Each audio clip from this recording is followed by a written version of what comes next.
On this worksheet 6.4, we're going to be simplifying radicals, and an important part of this lesson is to be able to change a radical to a rational exponent.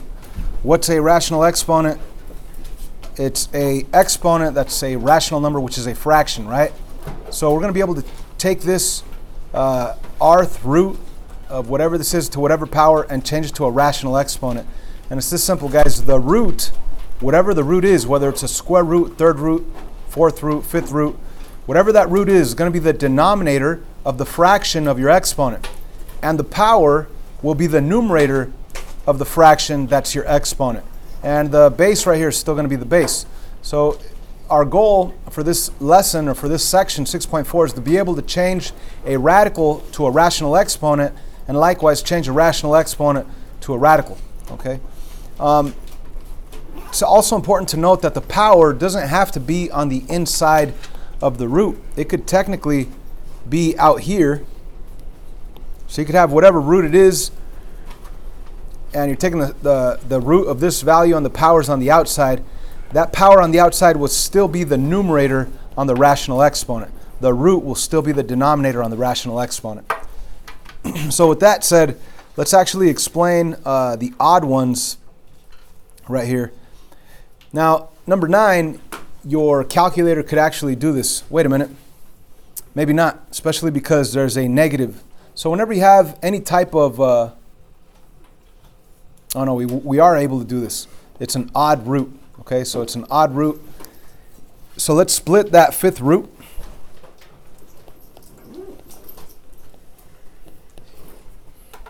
Then again, we are kind of wasting time because the calculator could do this for us. If you actually type this into the calculator, hit equal, it'll give you the reduced radical expression on the Casio. So you know what? Let's skip this one. Let's go to one that the calculator can't do, like 11. It has a variable in it. Okay. Whenever you do have multiplication between the terms inside your root, you could split them to each of them. So let's split the root to 14 and split the root to a squared. Now the calculator will do the square root of 14. You can't really break it down to get a perfect square number, so it would stay exactly that, square root of 14. But the square root of a squared, the square root and the square, they undo themselves. Or you could also think of this as the power of 1/2. So you'd have a squared to the power of 1/2. Power to a power, you would multiply and you'd just get a. Either way, you get a nice beautiful a, and the square root of 14 stays square root of 14. So your final answer should be a square root of 14. That's on number 11. Moving on to the next odd one, 13. Let's split these up. So we should all know that the square root of 49 is 7. The square root of m squared is what? M. And the square root of t to the 8th? T to the 4th. Okay, so let's actually show our work here. We just said, or we should know, that a square root, or actually the whole thing, the nth root of whatever base you have to the whatever power, you could rewrite that as that same base to the power over root. Power over root. Okay. So what's our power? It's 8. What's our root? 1. Technically 2, right? Square root. There's a 2 right there when it's invisible. It's a 2. So what we really have is power over root, 8 over 2. So if I were to write it, it would be t to the 8 over 2. And what is 8 divided by 2? 4. So t to the 4th, really. So our final answer will be 7m t to the 4th. I guess it's a lowercase t. I put capital. Sorry. But there's your answer right there for number 13. Number 15. Let's split that third root up into each of those terms, the negative 64, the r squared, and the w to the 15. Okay, so the third root, you could actually do the third root of a negative number. It's a square root that you can't do. That's when you get imaginary. Right here, the third root, it's really saying what times itself 3 times will give you that answer, negative 64, and that answer is negative 4, right? So that actually simplifies down to negative 4. Negative 4 times negative 4 times negative 4 is negative 64. If you don't remember that, the calculator will do this part for you. So the answer is negative 4.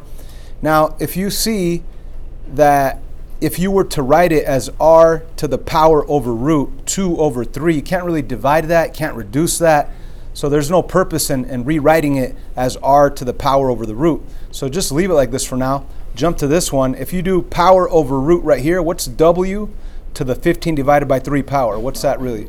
5, right? So right there you do get w to the 5. Now we said that this guy right here, even if we did do r to the 2 over 3, it doesn't really help us. So we're just going to leave it like that. So our final answer will be this nice negative 4, this nice w to the 5th, and the third root of r squared. We're just going to bring that down and put the third root of r squared. And there's your answer. Negative 4, w to the 5th, third root of r squared. Number 17. Let's split that root to the 625 and also to the s to the 8. So that fourth root, what it's really saying is what value times itself 4 times will give you the 625. And if you don't figure that out, you could always just type in the fourth root of 625 on the Casio. So the answer to this guy is 5. And now the answer to this guy, let's use our knowledge here that the power goes over the root as a rational exponent on the s. So you'd really have s to the 8 divided by 4. What's 8 divided by 4? 2. So 5s squared is your answer to this one. Again, the explanation or the work, if you wanted to show work, you have your s to the 8th, and let me do the s in black, and what that becomes is s to the power of 8 over the root 4. S to the 8 divided by 4, 8 divided by 4 is 2. So that's how we get s squared. Let's jump to number. Thank you for reminding me. I did forget the negative. So that negative needs to come right down, right in front of that 5. So the final answer is negative 5s squared. Negative 5s squared. Sorry about that. Let's move on to number 19. 19, let's split that root to all 3 terms in there, the 676, the x to the 4th, and the y to the 6th. This is a square root. So you could do the square root of 676 on the calculator. That will give you 26. And when you do the square root of x to the 4th, it's really going to be x to the power of the power divided by the root. So that's a 4 divided by 2. That's a square root. So 4 divided by 2 is 2. So you get a nice, beautiful x squared. On the last one, you have y. And the exponent, the rational exponent, the fraction that's going to be the exponent is going to be 6 divided by 2, which is 3. I like these that work out nice and neat. 26x squared y to the 3rd is your answer for number 19. Okay, let's jump to 21. There's that negative sign again on the outside. That just means that your answer is going to be negative. So let's split up that root to each of the terms. And let me not forget about this guy. Let me put that negative out here in the front. The square root of 144 is 12, so you're going to have a negative 12 as the first part of your answer. I'm kind of feeling bad because I've just been jumping to the answer m to the 4th, but maybe I should be showing my work, right? The m to the 8th, it's going to become the power 8 over the root 2, so it's 8 divided by 2. 8 divided by 2 is how I get the m to the 4th right there. The square root of n to the 6th, that's really an n to the power of 6 divided by 2. That's how I get my answer n to the 3rd. So this is my final answer, negative 12, m to the 4th, n to the 3rd. I hope we're remembering this fact. Where is it at? There it is. That the root is going to be the denominator of the power, and the power is going to be the numerator of that rational exponent. Moving on to 23. How easy is that one? What's the answer there? M plus 4. Why is that? Just using logic. The 6th root will undo the 6th power, right? If you wanted to actually show the work, you would rewrite this as the base, in this case the binomial m plus 4, to the power 6 divided by the root 6. So when you have the power 6 divided by the root 6, 6 divided by 6 is just 1. So you have m plus 4 to the 1 power, which is just simply m plus 4. Of course, you don't have to show all that work, but the answer is m plus 4. Let's jump to number 25. Split that root to all of them. You're going to have the square root of 49. You're going to have the square root of a to the 10th. You're going to have the square root of b to the 16th with the negative out in the front. And the square root of 49 is 7. So you have a negative 7 as the first part of your answer. It's always going to be a to the power over root, right? The rational exponent will be 10 divided by 2. 10 divided by 2 is 5. So you get negative 7, a to the 5th. And the other b value is going to have the power 16 divided by the root 2.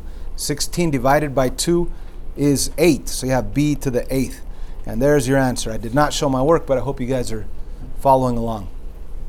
27, a little more interesting. We don't have a square root, we have a cube root, but still we're going to separate that cube root to the 343. We're going to separate that cube root to the d to the 6th. What's the cube root of 343? Anybody? Calculator? 7. 7 times 7 is 49. So 49 times 7 is 7. All right, so that is just the nice, beautiful number 7.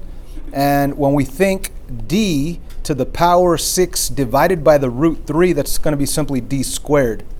D squared. There's your answer for number 27. We have done pretty much all of them.